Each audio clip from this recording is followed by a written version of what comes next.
सिद्धि स्थान के 12वें अध्याय का व्याख्यान चल रहा है, जिसमें 5 व्याख्यान आप सुन चुके हैं। यह छठा व्याख्यान है। 5 व्याख्यान में 8 यापन बस्तियों की चर्चा हो गई है। 9वें यापन बस्ती की चर्चा यहाँ से प्रारंभ होगी। बला, अतिबला, अपाम मार्ग, आत्मगुप्ता, अष्टपलार्ध, क्षूण यवा, जली कषायः, सगुण तैल लवण युक्तः, पूर्ववद बस्ती असवीर, दुर्बल क्षीण शुक्र रुद्राम पथ्यतमः। यह तृतीय बलादि यापन बस्ती है। इसमें बलामूल, अति बलामूल, अपामार्ग मूल, केवाच का बीज इत्यादि से निर्मित यह यापन बस्ती वृद्ध, दुर्बल, क्षीण शुक्र और क्षीण रक्त, हेमोग्लोबिन बढ़ाने के लिए भी इसको दिया जा सकता है, व्यक्तियों के लिए इस बस्ती का प्रयोग करना चाहिए।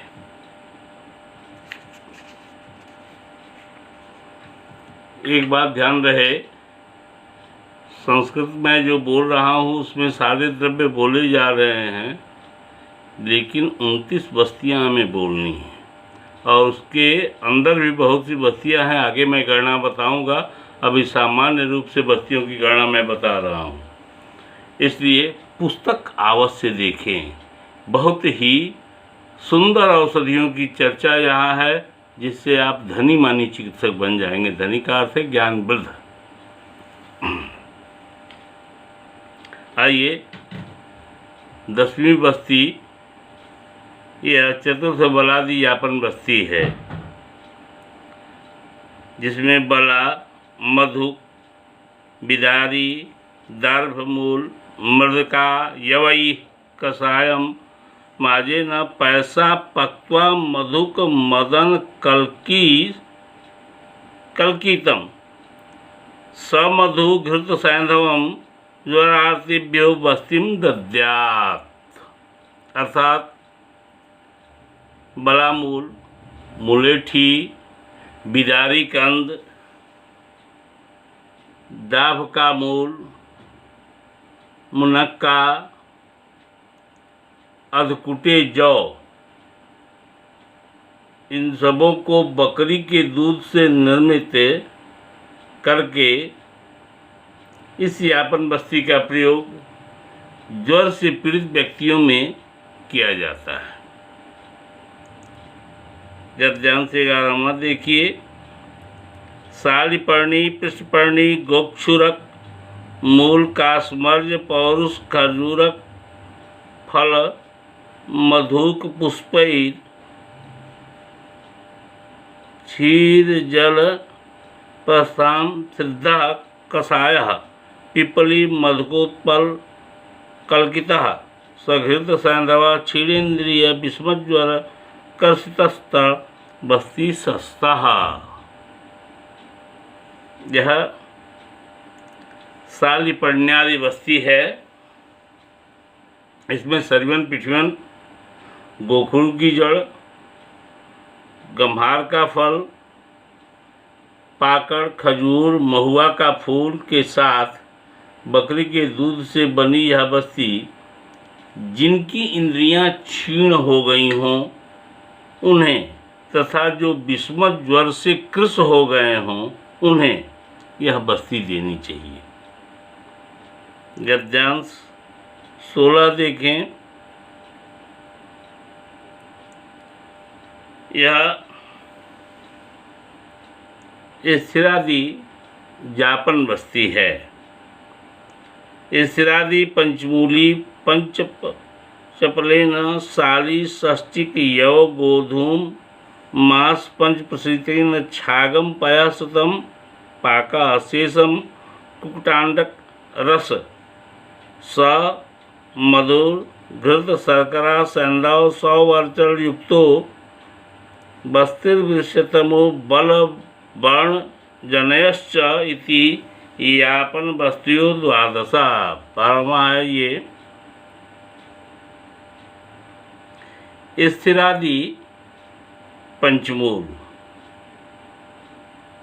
साली चावल, षष्ठी चावल, जौ, गेहूँ और उड़द, इन सब के चौगुने बकरी के दूध में पका करके मुर्गी के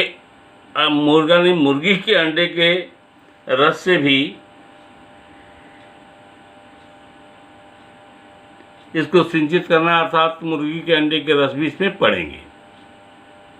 इस बस्ती से उत्तम वृषता प्राप्त होती है तथा बल और वर्ण की वृद्धि होती है। इस प्रकार यहाँ 12 यापन बस्तियाँ बताई गई हैं। इसके अंदर 3 बस्तियाँ और हैं, इसको आचार्य फिर कह रहे हैं।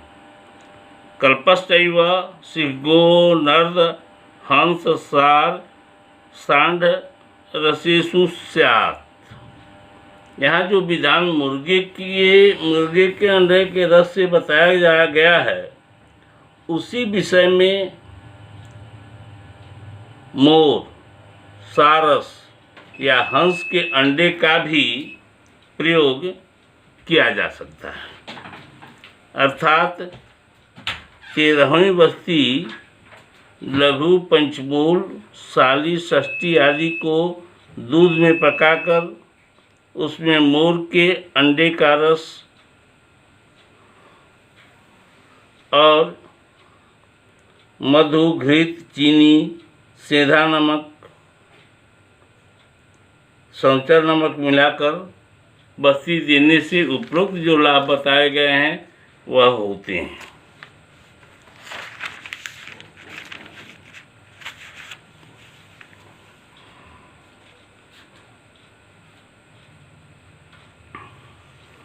इसी प्रकार कल्पश्चैव शिखी गोनर्द हंस सांडरिषु स्यात्। इसी प्रकार गोनर्द के अंडे के रस से बस्ती देनी चाहिए। इसी प्रकार हंस के अंडे के रस से तीसरी बस्ती बनाकर देनी चाहिए। इस प्रकार 12 यापन बस्तियों के अतिरिक्त ये 3 बस्तियाँ यहाँ और बताई गई हैं। आइए क्रमवत 13वीं बस्ती पर आते हैं। इसकी गणना फिर आगे चल के हम लोग करेंगे।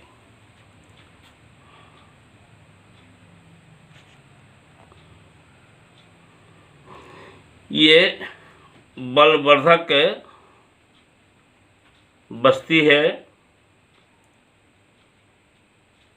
सतितिरि समयूरः स्वराजहंसः पंचमूलिया सिद्धः सत्पुष्पा मधु रासना कुटज मदन फल पिप्पली कल्को घृत तैल गुड़ सैंधव युक्तो बस्तिर बल बड़ शुक्ल जन्नो रसायनश्च। यह जो बलवर्धक बस्ती है, इसमें तीतर,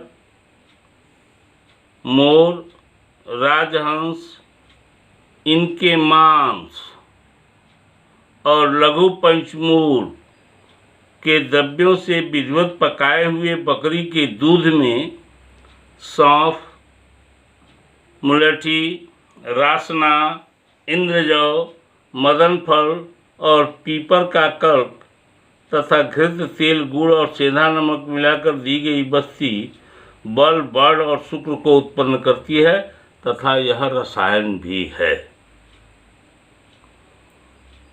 आगे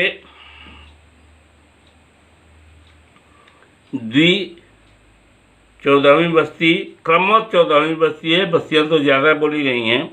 द्विपंचमूलादि बस्ती है। द्विपंचमूली कुक्कुट रस सिद्धम पयः पादशीषम पिप्पली मधुक रासना मदन कल्कम शर्करा मधु घृत युक्तम स्तिष्ठति कामनाम बलजनो वस्ति। दोनों पंचमूल का कल्प और मुर्गी के अंडे के रस से चौगुने दूध को पकावें।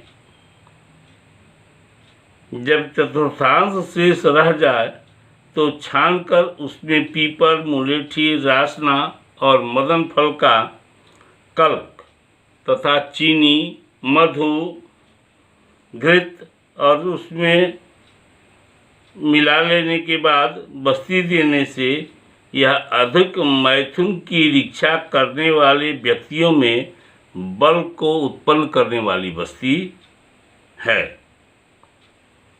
आइए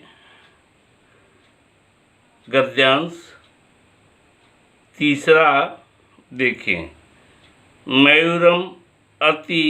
मयूरम पीत पक्ष पादस्य आंत्रमिश्रादि भी पल्लिकै सज्जले पैसी पक्त्वा चीरशीषम मदन पिप्पली बिदारी सत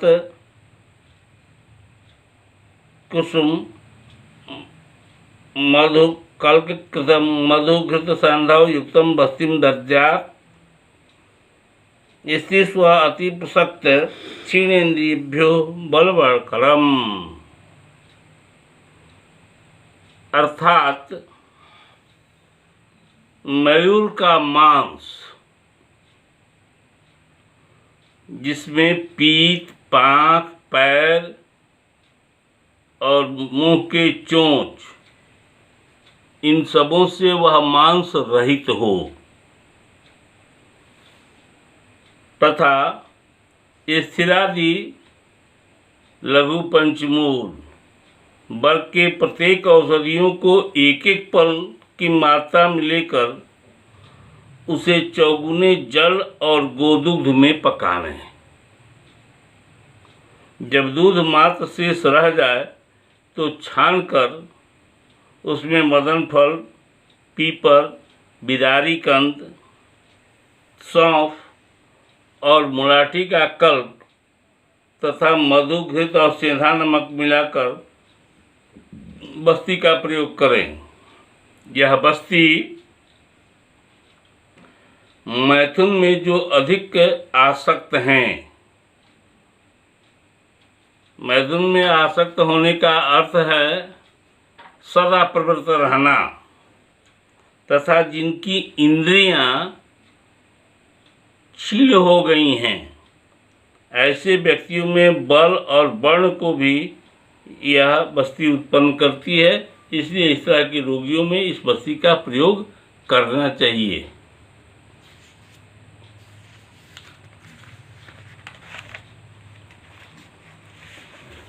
इसके आगे आचार्य इतना ही नहीं और कह रहे हैं।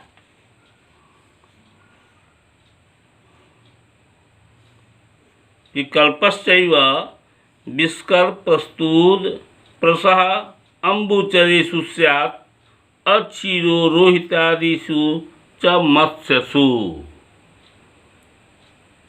मयूर के मांस से बस्ती निर्माण की जो विधि आपको अभी ऊपर बताई गई, उसी विधि के अनुसार सूत्र स्थान के 27वें अध्याय में बताए हुए विस्कर पक्षियों के मांस, प्रस्तुत वर्ग के मांस, प्रसा वर्ग के मांस, जलचर वर्ग के मांस रस से बनाई बस्ती का प्रयोग किया जा सकता है। ये बस्तियां वृक्ष तथा रसायन होती हैं। साथ ही रोहित आदि मछलियों के मांस से भी बस्तियां निर्माण कर दिया जा सकता है। लेकिन यहाँ ध्यान रखना होगा कि मछली के मांस से बनाई गई बस्ती में दूध का प्रयोग नहीं किया जाएगा। उपरोक्त बताई गई ये सभी बस्तियां वृक्ष तथा रसायन होती हैं। गद्यांश 5वां देखें।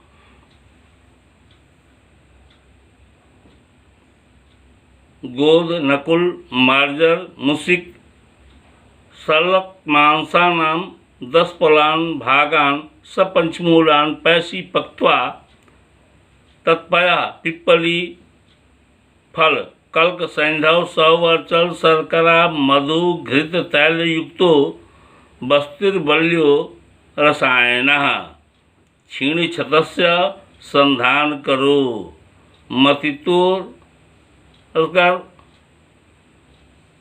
जयम भग्न बात बलासक प्रवृत्य उदावर्त बात सशक्मुक्ता वर्च शुक्राणाम हितमश्च। अर्थात गोह, नेवला, बिल्ली, चूहा और साहिल छोटा जीव होता है जिसके ऊपर कांटे होते हैं, कांटा वाला होता है। इनसे प्रत्येक के मांस को एक एक पल और लघु पंचमूल के प्रत्येक द्रव्यों को एक एक पल, इस प्रकार 10 पल की मात्रा में लेकर चौगुने दूध में पकाएं। चतुर्थांश शेष रहने पर छानकर उसमें पीपर, मदन फल, काकल्प तथा सेंधा नमक, सौंचा नमक, चीनी, मधु, घृत, तेल मिलाकर दी गई बस्ती बलवर्धक, रसायन, क्षीण और उराछत से पीड़ित रोगियों में संधान करती है। आप ये जानते हैं कि उराछत इत्यादि में चोट इत्यादि लगने से वहाँ मेम्ब्रेन्स टूटते हैं। कभी कभी ज़्यादा आघात से काफ़ी आघातित होने के बाद व्रण बन जाते हैं।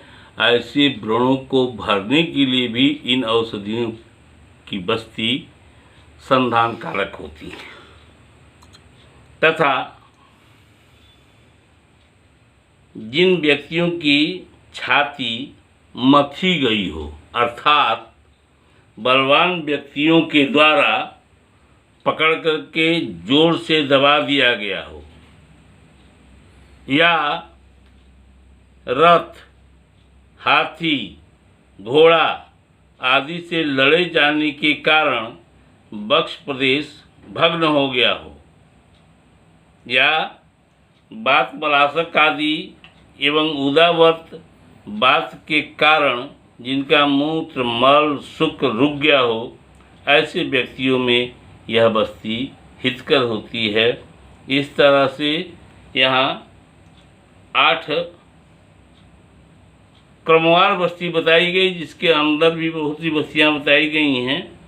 अगले व्याख्यान में इसके आगे की बस्तियाँ बताई जाएगी।